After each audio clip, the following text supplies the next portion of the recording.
In this session, we're going to get into some specifics on marketing, some big ideas about marketing in general. Then we're going to show you how to use our template to at least get a rough idea of what you should or could do to create a marketing plan for 2026 or for your calendar year. Even if you're starting in June or July or August, you definitely want to have a marketing plan so you know what you're doing and you can go back later and measure your success. So we're going to get right into this with some real basics. You know, a lot of times, most of us got through school and we hated definitions, right? School makes us hate things like definitions where we had to write them 10 times or make note cards and memorize definitions. But when we think about big concepts like marketing, the definition is really, really important because it tells us what we should be doing, right? Marketing is a verb, it's an action. And for us, it's our entire industry. Marketing is the process of understanding people's needs and communicating the value of a product or service in a way that attracts, engages, and builds lasting relationships with the right audience or the intended audience or a specific audience. So when we look at that definition, I highlighted a few words for us. One is understanding people's needs. I don't think conventionally when we sit down to think about our marketing plans, do we really sit there and go, what do people really need? And not just in the here and now.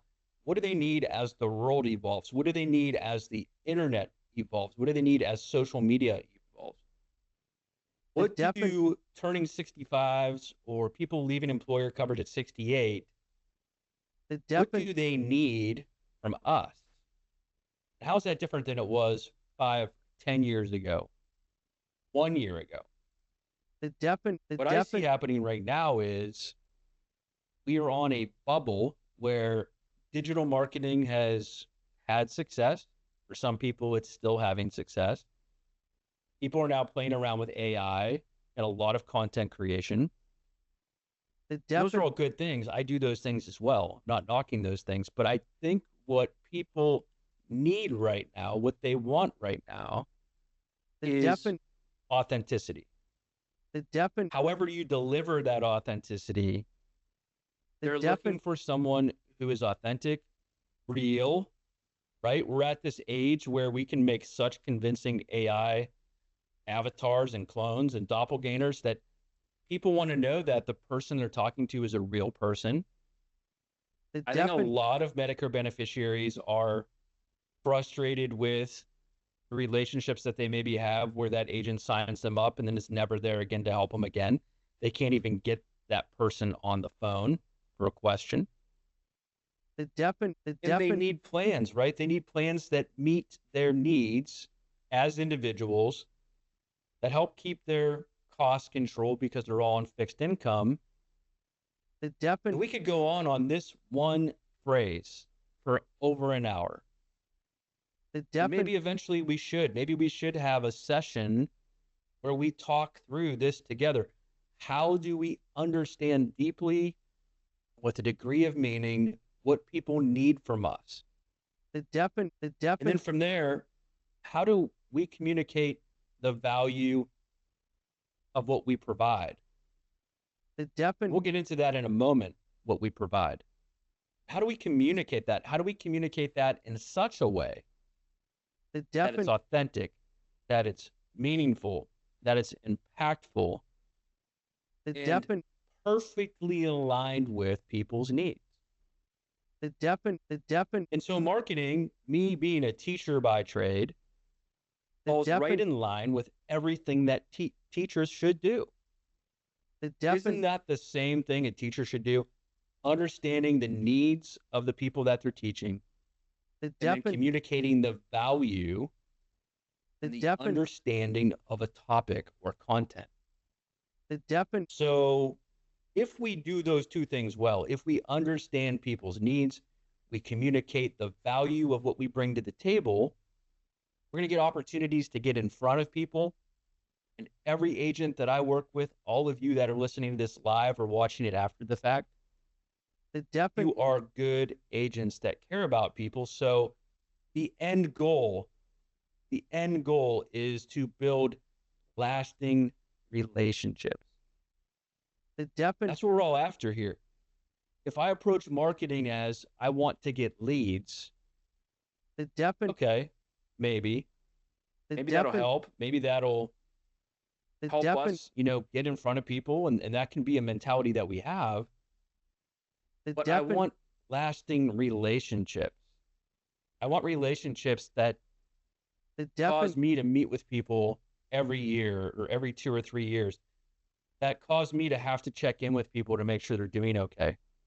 Because those relationships are marketing for what we do. Those relationships build more opportunity, and they build more relationships. And it's a compounding variable that we simply cannot and should not ignore. That's a lot to extrapolate from a simple definition, right? Some of you are probably like, yeah, go ahead and move on, Dave. But if we don't get this, nothing else matters. Everything else that we do becomes wasteful. Understanding people's needs, communicating our value, and then once we get a relationship, we make that a lasting and enduring relationship. If you can do those 3 things, you're going to be a great marketer. And I think you should call yourself that.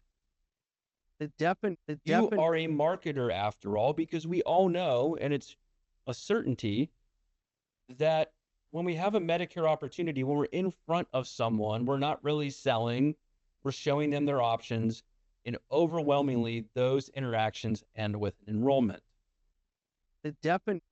So we are much more marketers and teachers than we are sellers when it comes to Medicare products. I'll move on, but we could talk about this for a very, very long time because it's super important. So where do you begin as a marketer? Maybe some of you have been doing this for a year or two. You're writing 5, 6, 7 apps a month on average, which is good. But you want to know, well, how can I maybe get to the next level? Or maybe you're writing 1 or 2 a month because you're just getting started and trying to figure out who you are. No matter where you are, let's come back to this simple truth. Before I begin to operate as a marketer, I need to know why I'm doing what I'm doing. So what is your why? Why do you want to represent Medicare insurance plans and work with the retiree population? If you can't answer that question, it's really, really hard to do what we had on the last screen, right?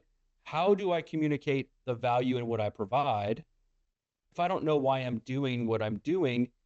And even though we're in business to make income, all of us, if that's our only motivation behind our marketing, it's going to be really, really hard to get in front of people who, as we said previously, are heavily focused on authenticity. So you have to know your why. You have to be able to communicate your why as a core element of your marketing efforts.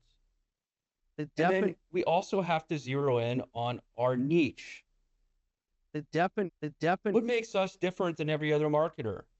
Why should someone call me instead of somebody else? Who do I want to work with? What group of people do I want to work with? Do I want to work with a specific age range? Do I want to focus heavily on turning 65?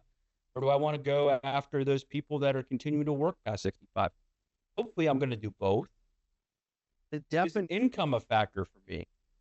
Am I someone that has the patience, the follow-up, the lack of frustration that can be there to work with people that have low income and might have dual plans? People that might get easily swayed to another plan by another marketer, and I have to use my relationship to get back in with them and make sure that I'm still taking care of them. Do I have the patience to work with that population? Do I have the patience to work with a very high income population who might be very particular and very demanding of my time and attention, not all the time, but when they want it? Do I have a heart for veterans? Maybe I'm a veteran myself. Maybe I have a family member who's a veteran and I want to serve that population. I want to become an expert at taking care of that population. Am I going to go into rural communities and try to build relationships, or am I going to go to urban communities and try to build relationships? I need to know who I want to serve. And it needs to align with why am I going to do this? Is it to give people peace of mind? What's my goal in my service other than the enrollment? Is it giving them peace of mind? Is it being a functioning advocate for them, both in the meeting and in the industry? Is it educating them, keeping them up to date with changes as they come down the pike? Is it long-term, high-quality service? Lessening frustrations for my clients so they don't have to deal with call centers, even at the carrier level. So we have to think through and have these internal conversations, or if we're part of a team, have these team conversations, because if we try to market to everyone, we connect with no one. If we try to market to everyone, we connect with no one, and that isn't the goal if we're trying to build long-lasting relationships. In complete transparency, there are some people that I know that pump tons and tons and tons of money into marketing, and they do a lot of business. Their business perpetuates because of their financial investment. They are not really focused on the relationship. It's not their business model. And that's okay. If that's your business model, so be it. Most of the agents, probably in the high 90 percentile that we work with, are going to be more inclined to go with the relational model. So we have to think through these things. What is our why and what is our focused market? And if that's the way we're going to go, we have to start by building a trust foundation. Go back to what we've said previously here in this episode, that people are looking for authenticity today. And without question, almost without fail, when it comes to Medicare, people choose the agent, not the plan. So go back to our definition of marketing. What am I marketing? It's me. Right? I'm not marketing a Medicare plan per se. Most agents that I work with very rarely market specific Medicare plans. Some do. Some get in with a carrier and do mailers about specific products.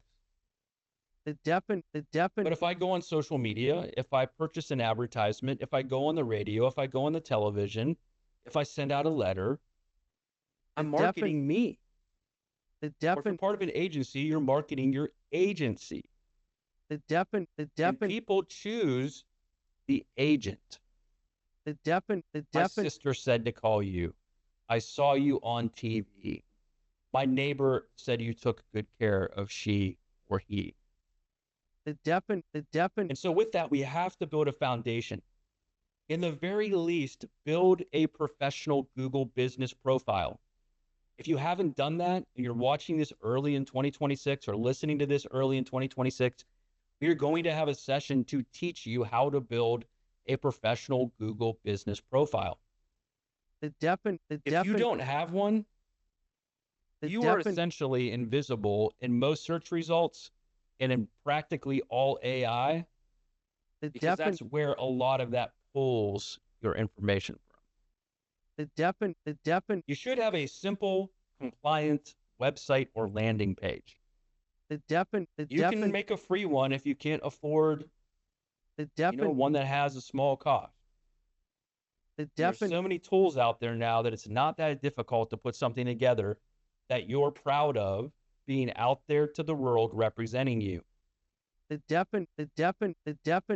need those pieces. You need a Google business profile. You should have a Facebook business profile, which we're going to have a session on. You should have a compliant website or landing page. And maybe even more. Maybe you want a TikTok business profile. Maybe you want an Instagram business profile. LinkedIn, maybe, but that's a whole different animal. That's about business to business connections, which we will talk about a little bit here today. But on all of those profiles and pages, clear messaging. Why you? Are you local? Do you meet in person? You provide year-round service? Do you have a track record, a history as an agent or agency, 30 years in the industry?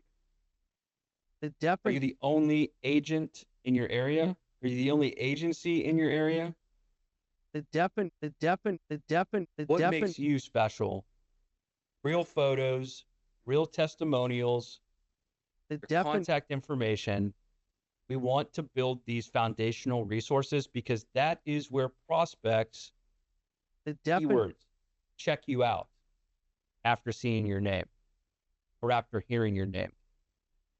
So their neighbor tells them to call you and they Google you and they find nothing, or they find your old high school track results from a track meet. They find no credible information connecting you to the word Medicare or to a business or to a credible point of reference. People will vet you. For our business pages, I look at that data all the time. I look at traffic. I can see how many people look us up on Google here at TLC. I can see how many people click a link to go to our website from Google. I can see how many people call us from Google. I can see how many people use a map and directions to get to us from our Google business profile page. Again, if you don't know how to do that, come back. We're going to teach you in that session. So I think this is where the rubber meets the road. This is the hard part. This is the labor in what we do. This is what burns people out. You have to create keyword. I added this word this year. A repeatable lead path. If we don't have a repeatable lead path, all we're doing is reinventing the wheel in ourselves all the time, chasing every hot idea that we think is out there over and over and over again, trying to get leads and opportunities. That's all well and good, and for some people that works, but boy, is that chaotic. You think back to Maslow's hierarchy of needs, and when you operate that way as a business, as a marketer, you're always in fight or flight mode, always trying to reinvent. And I'm a guy that likes to be on top of trends and new things, but we do need stability. We need repetition, things that work over and over and over and over again. And so instead of chasing down random tactics, it is really important to us to create clear and manageable plans. Have a little word trail here, right? Attract, educate, meet, enroll, maintain. That's our goal. Attract clients. We educate them through our marketing. So hopefully whatever marketing we have is compelling enough to get their attention. It pulls them into one of those resources we just spoke about and teaches them about us and our services and who we are. That leads to a meeting, and that meeting leads to an enrollment, and that enrollment leads to a lifelong relationship between us and that client. So we could do that by way of seminars, right? We could have a seminar that leads to consultations and then annual reviews. It's following that same pattern. We could have a referral network that leads to those introductory calls, and then we get to do a plan comparison, and then we're educating, meeting, enrolling, maintaining. We could do social media posts, which lead to us delivering requestees a free Medicare guide, which leads to a phone call or them coming to our landing page or website and requesting more information. or more opportunity to talk to us. the Marketing should guide people, not chase them. Marketing should not be desperate. It should not be forceful. It should be like a GPS. Looking for help with your Medicare plan options? Let me show you where to go. Let me show you the most efficient pathway to take with the most credible road, right? The most credible agent. So we don't want to be chasing after people. We want to create a climate where they are led and guided in our direction through our efforts. So with that, everything that we can do, what can you focus on? If you're a huge agency and you have a marketing team or a marketing director or social media director, you can probably do a lot. But if you're an independent agent or you're an agent that has to do a lot of other products all at the same time, you can easily fail by trying to do everything at the same time. You've heard the expression, you don't want to be a mile wide and an inch deep. You want to get good at 2 or 3 or 5 strategies at a time. We want those to become repeatable and effective, and then we can add more. So we're going to develop consistency before adding volume. If we don't do that, we're just going to get frustrated. We're going to make a lot of wasted moves. That's going to make us not feel really good because we all like to win. So if you do everything at once and you start to not have success, it's going to feel like I'm wasting my time, energy, effort, and money. And you can't give up on a strategy because it doesn't work one time. You have to refine your approach, communication, your method. And so some simple places that we can do this, we can begin with a local presence, events, community group interactions, churches, pharmacies, libraries. I am a church praise team member. I often share that with my clients, those that open the opportunity for that conversation. And I tell them this all the time. If there's ever an opportunity for me to come share with a group in your church, I would be happy to do that for you and the people that you attend church with. This year, I already have, since AEP, 2 events on the schedule over the next 2 months that our clients that I did reviews with have invited me to come do at their church to get in front of people. So what is it unique about you that you can utilize a talent, a gift, knowledge, where you can develop a local presence and start to network with these community organizations and groups? That's one way. We'll talk more about that in a moment. Referrals. We're going to talk a lot about this. We want to create referral opportunities that are systemic and not passive. When I first got into this, I thought I could just go create a bunch of referral relationships. And I quickly found out if I'm not really active with those partners, they send me 1 or 2 people a year. But if I create systems with them, if I do a lot of follow-up with them, it becomes much more productive. And digital basics, Facebook, Google business profile, simple email, phone, follow-ups.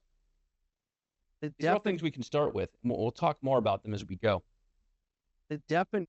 Importantly, when we're working through a year and we're marketing throughout the year, we want to be able to track, adjust, and repeat. And when we get to the marketing template that we have for your planning, we have some of these things built in there for you to help you track how you're spending your money and how that correlates, hopefully correlates, to enrollment. So we want to track our leads. How did we generate them? And what, if anything, did it cost us? And what lead generating avenue is the most consistent and reliable? Because we want to do more of that. How many appointments did we set in a month? How many of those appointments led to enrollments? How many people do we have that we met with that aren't turning 65 or not leaving employer coverage for 16, 18 months?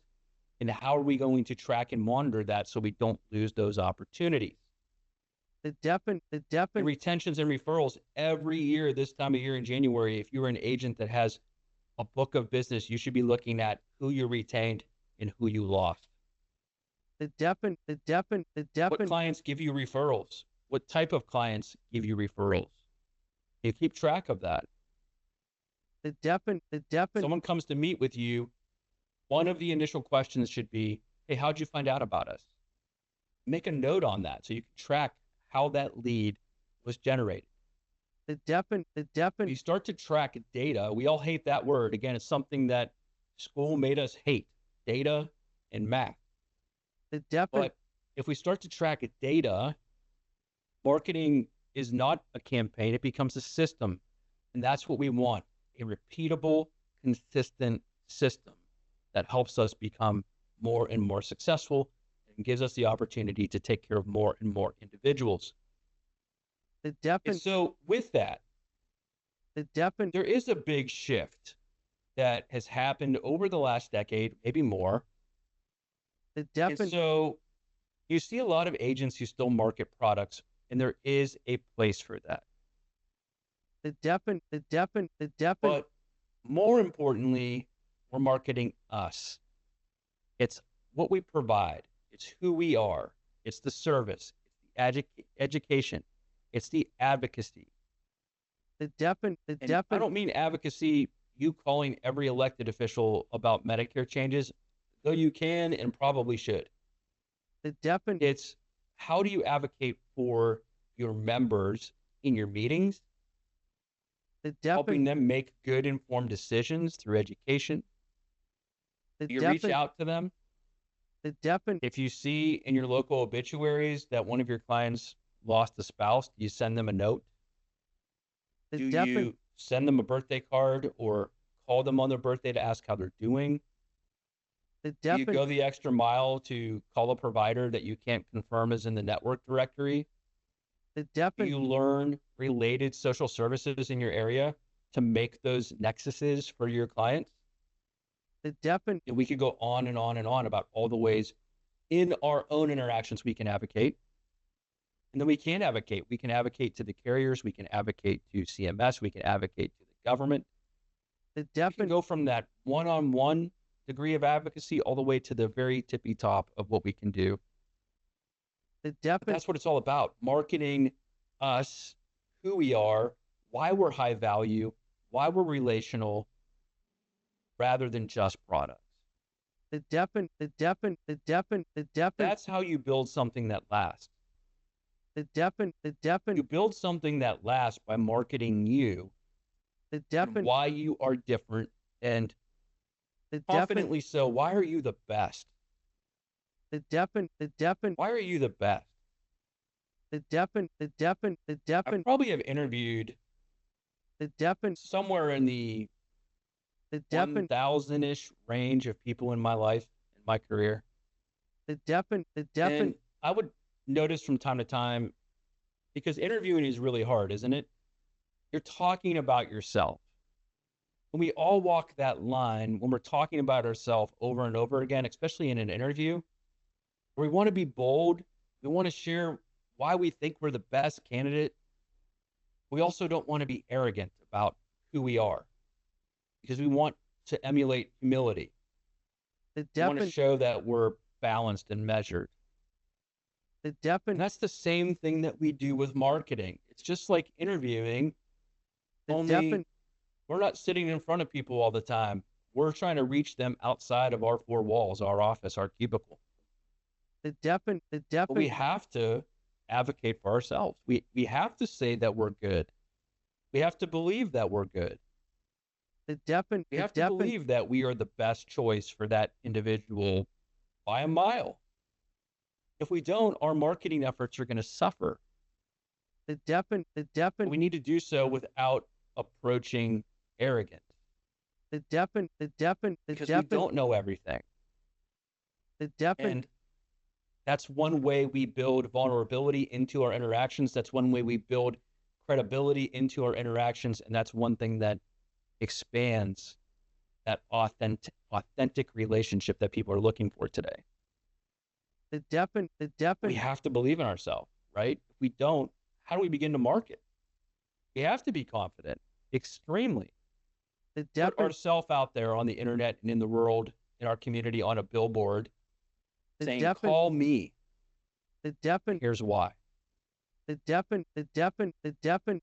let's get into some specifics. That's probably enough philosophy for you in this session, maybe too much. And if it's too much, I apologize. But those are fundamental thoughts, fundamental ideas, fundamental principles to being a successful marketer. We all know, we've all grown up being marketed to, so we know common channels of marketing. There are mailings, and those could be letters, those could be postcards, those could be 12-step guides for when you should sign up for Medicare and how. Those could be anything that you want to mail out. That's probably one of the most unrestricted marketing channels that we have. We can do a lot of direct mail. We still have to be compliant. We don't have the clamped down restrictions like we do with the phone or approaching people in public. There's still people that use billboards. There's a guy here in Northeast Ohio, an attorney in Cleveland. He's done so much advertising and billboards over the year that he actually pokes fun at it now. He doesn't even put his name on the billboard anymore. He just puts a picture and a phrase. And it works. He's done such a good job branding that he can use that billboard. And are billboards a great investment for somebody who's just getting started? I don't know. Maybe. If you're going to buy one, let's talk about the design. But a billboard is about impressions. It's not about phone calls necessarily. It's about people seeing your name at that stoplight every single day, and your name tied to a product every single day, so that when they need that product, your name has been impressed upon them over and over and over again with an association to that product that they need. And social media advertising is identical. It's identical. Now, you can do more interactive things on social media that get clickers, people that click and fill out a form and they tell you to call them.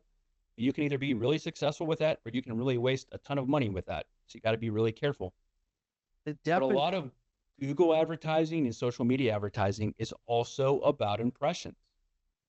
In my feed, how many times in a month do I associate you with Medicare?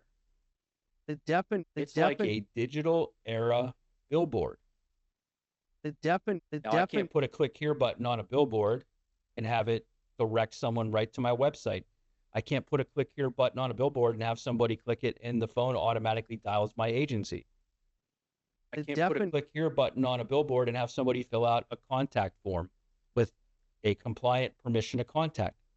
I can do those things in social media, but by and large, I'm still buying impressions much of the time, unless I'm doing a very targeted lead acquisition campaign. Also doing social media. We have agents that do email marketing, especially those that have big agencies already. If you're attached to a personal lines agency, you have a book of business, email's a credible way to go. Got to be compliant, make sure we're following the rules, but you have that existing client relationship already intact. TV and radio, you would think TV and radio are, maybe a relic of the past. I think TV and radio done right are incredibly productive. One of my associates does a ton of TV advertising. And in that agency, overwhelmingly, the people that come there because of the TV advertising, because they track the lead. I have historically done a lot of radio. You're probably not surprised as you listen to me. Every single time I go on the radio, every single time, phone calls generated after that segment. And I've never paid to be on radio. I've always been an educational guest, an expert. Every time I go on, free leads. And then a lot of people will do events. And so we're not going to get deeply into these strategies today because it would take a very long time. But in our marketing momentum series, we're going to get deeply into all these strategies to give you the skills and training and ideas and maybe just self-reflection that you need to decide which avenue you want to go down. As we look at these 5, though, that I have here, and we could have many, many, many more. This is a drop in a bucket. But what all of these have in common is cost. So mailings cost money, billboards cost money, social media advertising costs money, TV, radio costs money, and high yield events very oftentimes cost money. We're going to talk about an alternative. But this is one way you can go. You can invest big amounts of money into these very common, proven strategies and get results. Or you can go down the relational channel pathway. You can do events, but not like paid dinner events like you might do on the last slide. Maybe you do educational seminars at different places in your community or in your office if you're fortunate enough to have one. Maybe you're doing them at churches and community centers, and shelters, and other community service organizations, provider offices. Not where treatment is given, right? We got to be compliant. Or maybe you're building business-to-business referral sources. We're going to have a training on that, for actually 3 trainings on that coming up, with specific ways to build business-to-business referrals with certain industries, like the finance industry, like the housing industry, and so on. Maybe you're going to go after employer groups, go to large employers and find out, what do you do for your retirees as they transition from working for you into senior healthcare, and they say nothing, and you say, well, I'd like to be that resource for you at no cost to you and no cost to your employee. I'll come meet with them here when they're ready to retire. I'll help your HR team out by doing that service, and then I'm helping your employee have a nice transition. You're going to do grassroots marketing, provider offices, community centers. You're going to go build relationships with senior centers, YMCAs, other small businesses in the community. You're going to get your name out there everywhere. You're going to put pull tabs up on cork boards all throughout the community. You're going to be at every community event possible, farmers markets, health fairs, festivals. Or maybe you're going to connect with a low-income high-rise facility. Try to get in there to be that resource for those individuals. Or maybe you're going to go network with a value-based care clinic. Be the agent of the day. Have opportunities to work with them and their team and part of their events. What do these methods have in common? Most of them do not cost money other than your personal resources, flyers, business cards. Or you use to stay organized. So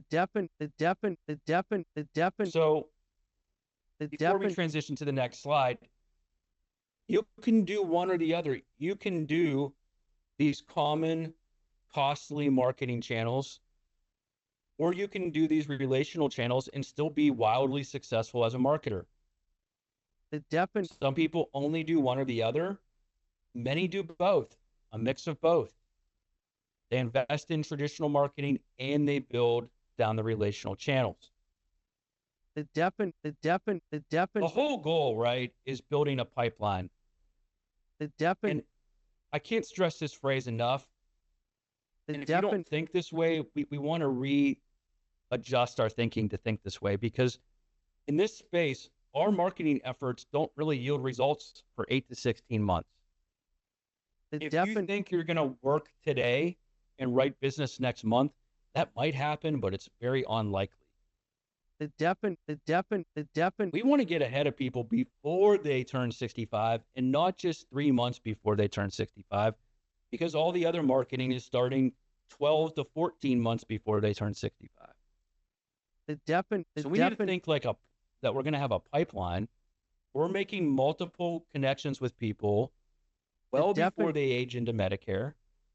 And we want to do that because we know when they're going to need us. We know most of them are going to need us at age 65. And so we can think about that and we can incorporate that into our marketing strategies. We also need to know that in the annual enrollment period, every client on a Medicare Advantage plan or drug plan should very likely have a review. We can start stalking that pipeline now. We don't have to wait until September to start scheduling appointments for AEP. I say this all the time. If you have the opportunity to meet someone, don't say, well, call me during AEP and I'll get you in for a review. Let me put you on my schedule. Let me give you an appointment reminder card. I'll call you ahead of time to double check that we're still good to go. You can schedule someone 2 years out because that's what the doctors do. So your clients aren't foreign to that. Don't wait to fill your AEP schedule until September and October. Start now. Any interaction you have where you can compliantly discuss Medicare, if someone's interested in a review, add them to your schedule. Build your AEP pipeline. Really important idea. 8 to 16 months ahead. So with that in mind, our AEP marketing planning is now. What are we going to do between now and October 15th? We have our plates really full during AEP. And importantly, this is where this industry lags. How are you going to continue to attract and get in front of turning 65s in October, November, December? Talk more about that another time. So we're getting a little deep into the webinar here. We're going to be doing more on this as we go, and I'm going to give you a copy of this guide to reference, but we cannot forget this fact that more and more people are working past age 65. So we teach ways on how you can connect with those people. Again, the employer union group, which we talked about already a little bit ago. The referral partners, if I partner with a tax advisor, that tax advisor is probably going to know when somebody's about to retire. So is that financial planner. And don't forget about providers, right? We often don't think about this, but who do clients talk to most about their insurance coverage? Health insurance coverage. It's usually their provider office. So I want to be best friends with the billing and insurance person in every provider office in my community. I want them to know that I'll help their patients. I want them to know that if their patient is shifting from an employer plan to Medicare, that I'll do everything I can to take care of their client and make sure that that provider stays in network if that's possible and the best option for the client. Because they're going to ask. Those people are going to be asked by their patients. So we want to build these pipelines.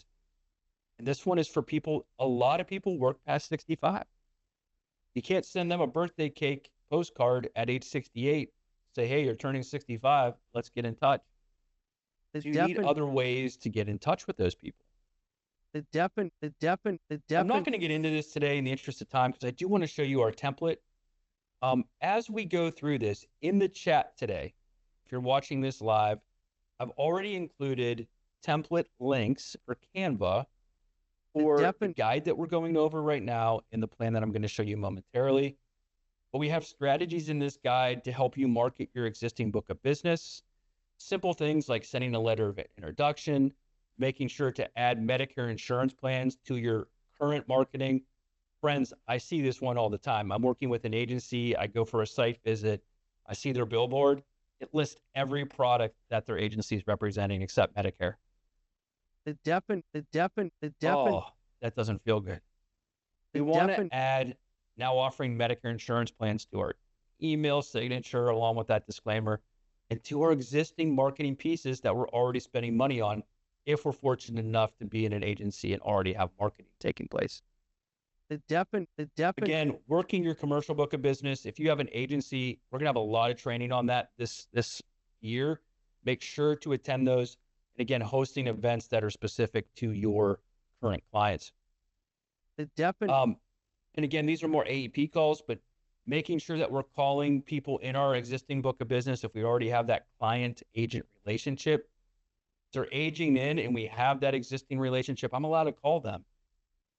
It makes them more accessible to me. I don't just have to depend on mail. I can call them. And we even have a link here to calling scripts that might be a good starting point for you. Cross-selling, engaging your entire office team in the conversation on what Medicare is and what the opportunity is, and at what time in that client's life does that opportunity have meaning. We want to bring the whole team up to speed with what we do, and we also want to help them with their business. We want to give them connections so that they give us connections. I'm not going to read all these specifics today, but please look at this if you have a book of business or in general. We want to make sure we're hitting people at, if we have them in a book of business, I like 24 months out. I know that sounds crazy, but if I'm 63 and I have high income and I don't understand the income related monthly adjustment amounts, and my insurance agent has that conversation with me at age 63, and I talk to my personal accountant and we can make informed financial decisions, that person is calling you when they're ready for Medicare every single time. So we can play the long game. We can have an introduction to what to expect for Medicare as early as 24 months. At 12, we definitely want to do some of these strategies. At 6, if we haven't heard from them, we want to hit them again. And this is a broad timeline. I really like 12, 9, 6, 3. Some type of a contact, be it a phone call, mail, email, at 12, 9, 6, 3, if it's your existing book and you haven't heard from that person. And if you're marketing turning 65s, I really like 14, 12, 9, 6, 3. So if you're sending postcards or trying to hit a community, multiple touches of those mail contacts are going to be important. You can go back later if you want and look at some of these bullet points that we have here for you. Today, I'm not going to go over these, but I did put them in here for you. Kind of an overview of enrollment periods. You see here, we have AEP. And so we have what the enrollment period is and some suggestions for what you can do during that enrollment period. Some marketing ideas here, okay? We have the current period that we're in, the Medicare Advantage open enrollment period. Please do remember we have a marketing limitation right now. We can't directly market this, but we can tell people that it exists. We can tell people that we're here to answer questions about their plans. We can continue to build that awareness. If you're not overly familiar with this, if you're on a Medicare Advantage plan, you have a one-time election to go to another Medicare Advantage plan during the first 3 months of the calendar year. And that might happen if somebody got on a plan and finding out their doctors aren't in network or medications just aren't covered that well. The 5-star enrollment period outlined for you, special enrollment periods, which really feed into some of our marketing conversations. Then we have a Medicare Supplement OEP. There's some specifics here for you on this, but do keep this in mind because I feel like I address this a lot in my conversations. You can sign up for a Medicare Supplement plan once you're on Medicare A and B anytime you want.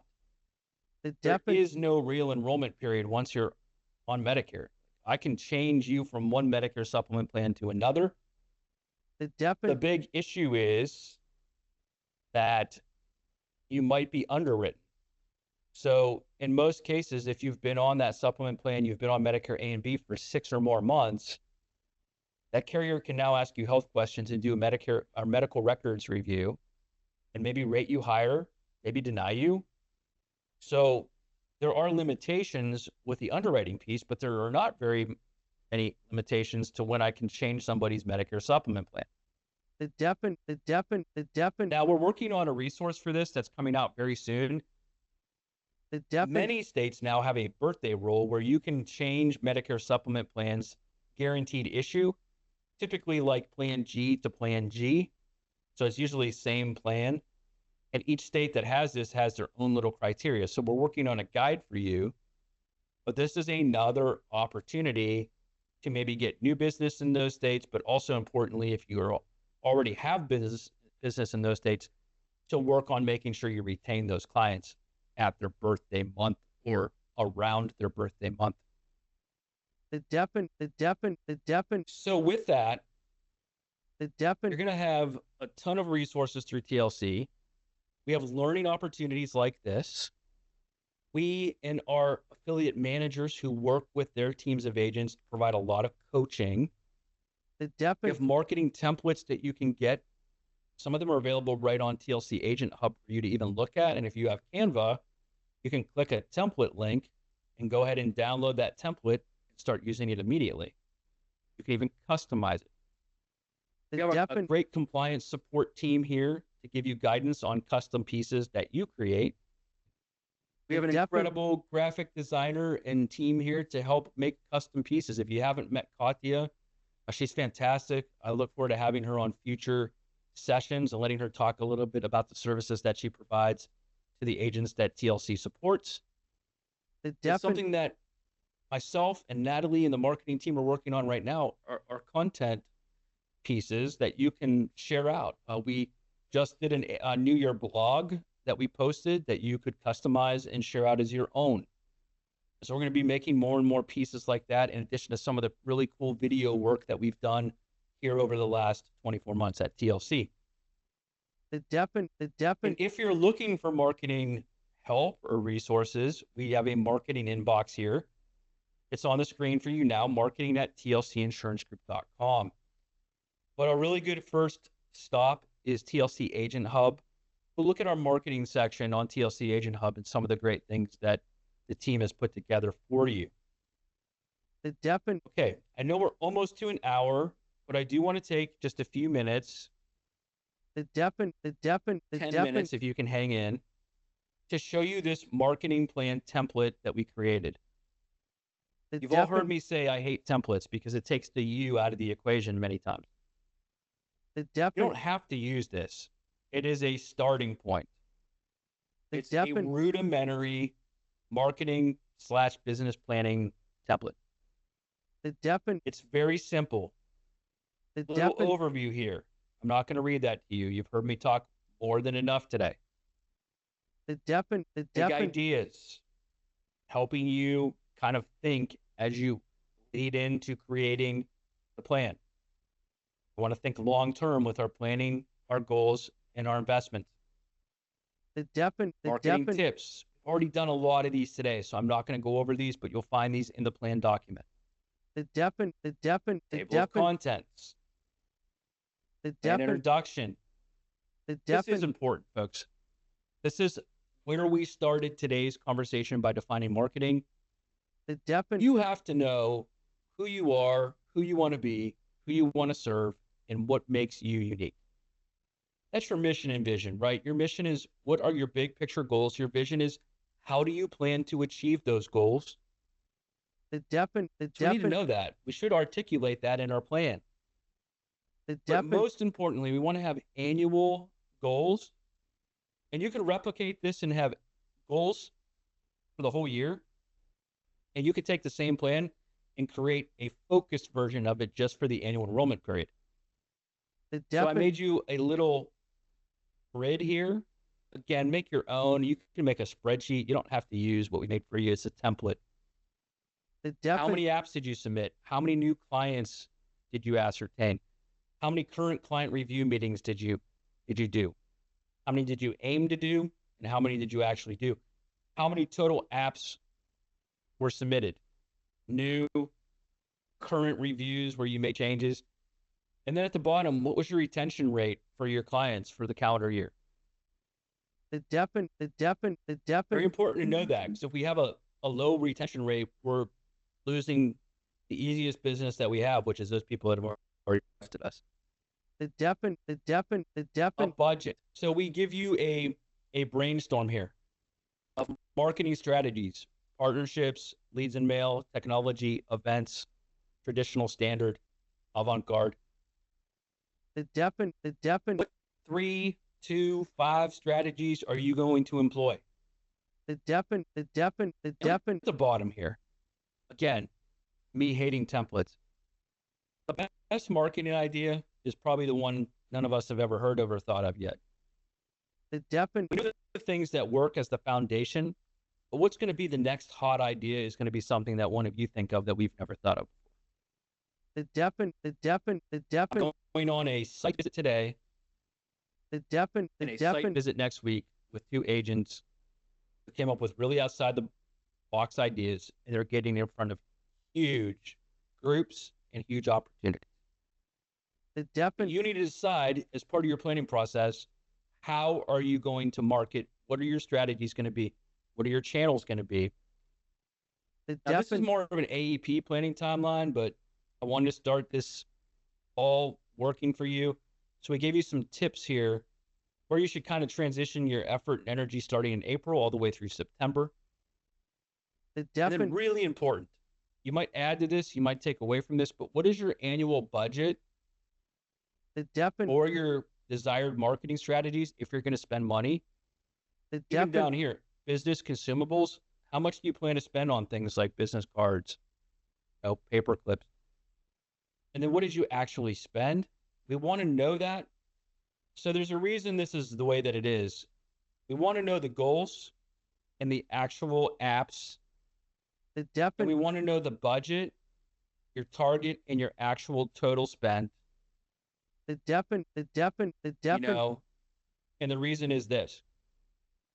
At the end of the year, you want to be able to do a return on investment report.